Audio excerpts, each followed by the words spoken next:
어떻게 하면 정해진 운명을 뛰어넘을 수 있을 것인지, 어떻게 하면 정해진 운명을 극복할 수 있을 것인지, 자, 거기에 해답을 법담 스님이 실타래를 하나씩 풀듯이 자, 강의 들어가겠습니다. 여러분들은 한여름에 날벌레들 있지요? 형광등 담아 밑이나 불빛 밑에 모여있던 날벌레 떼들이 왜 다 죽는지 압니까? 모르지요? 날벌레들 무리 중에 수백 마리가 모여있어요. 그 무리 중에 한 마리가 그냥 불빛 따라 돌기 시작하면 나머지도 따라 돈다고 합니다. 그렇게 이유도 모른 채 앞에 한 마리가 돌면 아무 이유도 모른 채 계속해서 그 무리들이 수백 마리의 날파리들이 계속해서 돌다가 결국 지치거나 굶어 죽는다고 합니다. 참 허망하고도 우습잖아요. 그런데 더 재미있는 것은 우리 사람들도 85%가 이 날벌레들처럼 목적도 없는 그냥 반복적인 삶을 살아가다가 죽어간다는 사실이에요. 이 이야기를 제가 하는 저도 날벌레 같은 삶을 살고 있는 것은 아닌가 하고 고민을 했던 기억도 있습니다. 여러분들의 삶은 어때요? 그래서 대부분의 사람들이 관성에 의해 삶을 이끌어가고 있습니다. 쉽게 말해서 자신만의 생활 방식이나 그동안 살아온 자신만의 생활 리듬, 즉 자신만의 생활 리듬과 자신만의 생활 방식을 고집하며 살아간다는 겁니다. 즉 이러한 관습과 습관은 쉽게 안 바뀌어요. 맞죠? 자, 예를 들어 보겠는데 우연히 제가 서양 철학책을 보다가 데카르트가 죽은 이유를 알게 되었어요. 당시 이 데카르트는 유명한 철학가였는데 이 데카르트가 어떤 여왕의 철학 선생님이었어요. 그런데 이 여왕님이 꼭 새벽에 데카르트에게 철학에 대한 가르침을 청했다는 거예요. 그런데 데카르트는 원체 침대에서 우리 시간으로 치면 아침 11시, 낮 12시까지 베개 끌어안고 뒹굴뒹굴 늦잠 자는 게 습관이었고 이 늦잠 자는 것을 즐기는 데카르트였는데 새벽 5시 반에 철학 공부를 가르쳐달라는 여왕의 명령이자 부탁에 안 할 수가 없는 거 아닙니까? 그래서 매일매일 가르쳐주다가 데카르트가 늦잠 자는 습관인데 11시, 12시까지 늦잠 자는 습관인데 스트레스를 받아가지고 병으로 죽었다고 합니다. 굳이 이러한 예를 들지 않더라도 여러분들은 이미 삶의 방식을 바꾼다는 것의 어려움을 충분히 알고 있을 겁니다. 쉽게 말해서 생활 방식이나 습관이나 생활 리듬을 하루아침에 뜯어 고치는 게 정말로 어렵다는 것을 느낄 겁니다. 설명 맞죠? 네. 그래서 그러면 어떻게 하면 운명을 극복하고 운명을 뛰어넘는지 제가 이제 제시를 하도록 하겠습니다. 불교에서는 운명이나 숙명 대신에 스스로의 삶을 내 스스로 결정 지을 수 있다는 인과업보론에 기초하고 있습니다. 즉 뭐냐? 운명론이나 숙명론은 자신의 삶을 바꿀 수가 없어요. 너는 몇 살에 결혼하고 몇 살에 아이를 놓고 너는 몇 살에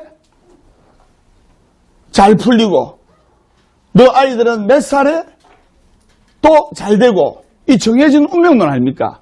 그 다음에 숙명론. 너는 이렇게 될 수밖에 없는 운명이고 너는 이렇게 잘못될 수밖에 없는 사주팔자다. 이 운명론이나 숙명론은 불교에 맞지 않다 이 말입니다. 그래서 그럼 물론 전생의 업인에 따라서 자기만의 삶의 모습을 타고 태어난 겁니다. 즉 뭐냐? 사주, 생년월일 있잖아요. 그 생년월일에 맞춰가지고 이 사람은 사주가 아주 좋고 태어난 일주가 아주 좋기 때문에 어느 정도의 부를 축적하고 살아갈 수가 있고 또 어느 정도의 학벌과 외모와 능력을 지니고 살아갈 수가 있고 또 어디에서 어떤 일을 하며 얼마 정도의 행복을 누리다가 대충 언제쯤 죽게 될 것인지에 대해서 누구나 태어나면서부터 어느 정도 정해진 업력을 받고 태어나는 것은 사실입니다. 그래서 일반적인 경우를 하면 어떤 배우자를 만날 것인지 어느 정도의 대학이나 학벌을 가지게 될 것인지 어떤 회사에 취직하여 어느 정도까지 진급을 하게 될 것인지 어떤 일을 만나서 그들에게 어떤 도움을 받게 될 것인지 언제 어떤 병이나 어떤 사고로 얼마만큼 고통을 겪게 될 것인지 전생의 업식에 의해 어느 정도는 정해져 있어요. 그러나 그렇다고 해서 내 전생의 업을 그대로 받을 것이 하면 그게 아니다 이 말입니다. 즉 업이라는 것은 무엇이냐? 아이고 어떤 분 남편한테 두드려 맞아가지고 눈대가 시퍼래가지고 아이고 내 전생에 무슨 업을 지었길래 저런 인간 만나 고생 자기가 택한 남자 아닙니까? 그러면 업이라는 것은 무엇이냐? 우리가 이 업,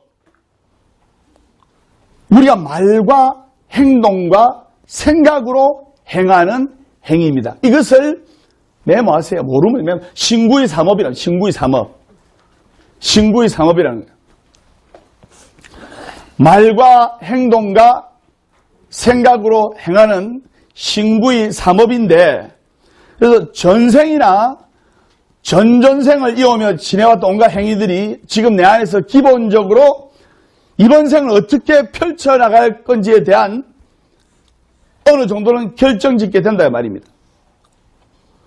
그렇다면 그 결정의 원인은 어디에 있냐? 바로 내 과거의 행위에 있는 거예요.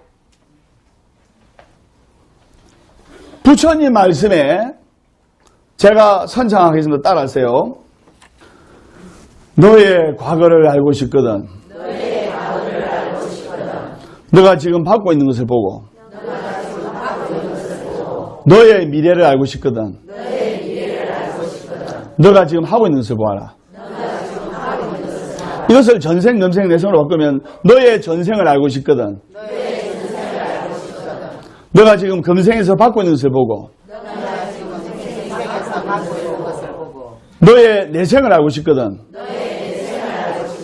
너가 지금 금생에서 하고 있는 것을 보아라. 즉 복잡하게 전생, 금생, 내생을 무시하고라도 너의 과거를 알고 싶거든. 너가 지금 현재 받고 있는 것을 보고 너의 미래를 알고 싶거든. 너가 지금 하고 있는 것을 보아라.